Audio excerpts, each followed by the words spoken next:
तो यार Spiderman no वे home में दूसरे यूनिवर्स के स्पाइडरमैन विलन्स आ रहे हैं और मुझे लगता है ये परफेक्ट टाइम है ये डिस्कस करने का कि लास्ट टाइम हम लोगों ने इन विलन्स को कहां देखा था और साथ ही ये जानने का कि नो वे होम में इन विलन्स के साथ आखिर हो क्या रहा है और स्टार टेक का इसमें क्या इम्पैक्ट पड़ रहा है।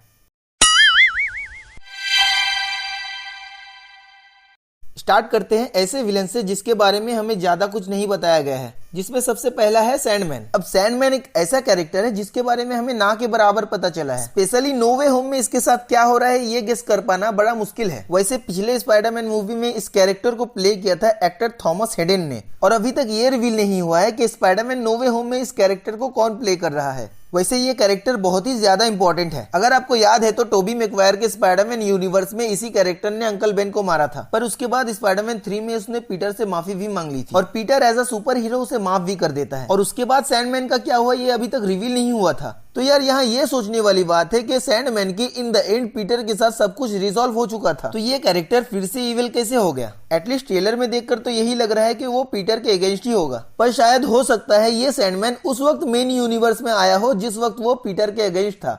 नेक्स्ट है लिजर्ड।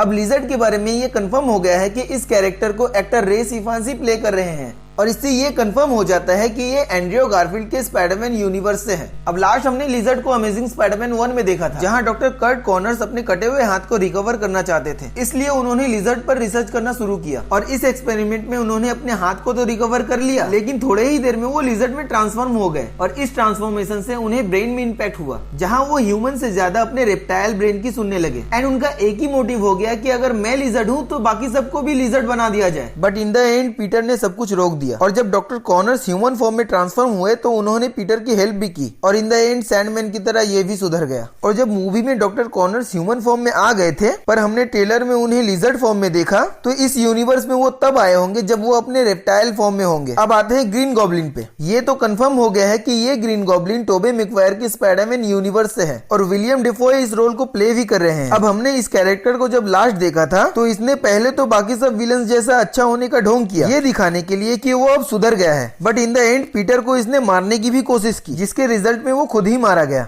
और जैसे ये कैरेक्टर मूवी में एंड तक इविल था, वैसे ही यहाँ भी देखने को मिलेगा। और हाँ, ट्रेलर में हमने इस कैरेक्टर को एक नए अपग्रेडेड कॉस्ट्यूम और ग्लाइडर में देखा है। ये तो श्योर है कि इसे ये अपग्रेड स्टार टेक से ही मिला है, क्योंकि नेक्स्ट जो 2 विलन्स है उनके साथ भी यही हो रहा है। सबसे पहले तो डॉक्टर ऑक्टोपस हैं, जिन्हें हमने ट्रेलर में ही देखा है कि उसका अपग्रेड स्टार के नैनोटेक से ही होगा। वो किसी तरह से पीटर के आयरन स्पैडी सूट से नैनोबॉट को ऑब्जॉर्व कर लेगा। अब आपको पता नहीं तो बता दूं कि डॉक्टर ऑक्टोपस के जो टेंटिकल्स हैं वो भी एक एआई से कंट्रोल होता है और पीटर पार्कर के आयरन स्पैडी सूट को भी एक एआई फ्राइडे कंट्रोल करती है। फर्क सिर्फ इतना है कि पीटर अपने एआई को कंट्रोल कर सकता है और डॉक्टर ऑक्टोपस के साथ ठीक उल्टा है, उनका एआई उनको ही कंट्रोल करता है। तो हो सकता है कि टेंटिकल्स के एआई ने इसी तरह से फ्राइडे को कंट्रोल करके नैनोबॉट्स ले लिए होंगे।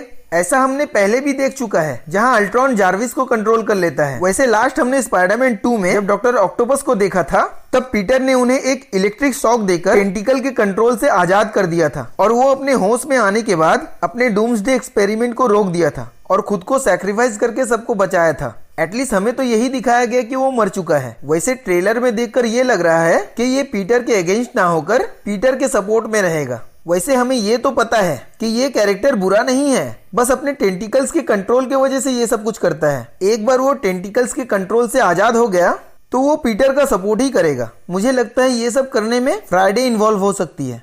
तो अब आते हैं इलेक्ट्रो पे, और भाई यही एक कैरेक्टर है जिसमें हम सबसे ज्यादा चेंजेस देख सकते हैं और सबसे ज्यादा अपग्रेड भी यही हुआ है और होना भी था, क्योंकि इसने आर्क रिएक्टर का यूज जो किया है, शायद इसके अपीयरेंस में जो चेंजेस हुए हैं उसका रीजन आर्क रिएक्टर ही होगा। मे बी जो इलेक्ट्रिसिटी इसके अंदर पूरे बॉडी में होती थी, अब वो सारे एनर्जी आर्क रिएक्टर में स्टोर हो जाएंगे, जिससे वो स्टेबल कंडीशन में हो जाएगा। लास्ट हमने जब इलेक्ट्रो को अमेजिंग स्पाइडरमैन 2 में देखा था तब पीटर ने इस कैरेक्टर को इलेक्ट्रिसिटी से ओवरलोड करके मार दिया था। एटलीस्ट हमें तो यही दिखाया गया था। तो हाँ, इस कैरेक्टर का रिटर्न होना, सबसे ज्यादा ट्रांसफॉर्म होना और ऊपर से आर्क रिएक्टर को यूज करना इसके प्लॉट्स को 10 टाइम्स और इंटरेस्टिंग बना देते हैं। वैसे मूवी में सिनिस्टर 6 को दिखाया जा रहा है, तो ट्रेलर में अभी भी एक विलन मिसिंग है और मुझे लगता है ये और कोई नहीं वेनम हो सकता है। अगर आपको याद है तो वेनम 2 के पोस्ट क्रेडिट सीन में हमने वेनम को स्पाइडरमैन से खतरा महसूस करते हुए देखा, तो सिनिस्टर 6 का आखिरी विलन वेनम हो सकता है। तो होप सो आप सभी को मेरा एक्सप्लेनेशन अच्छा लगा होगा। तो मिलते हैं अगली वीडियो पर।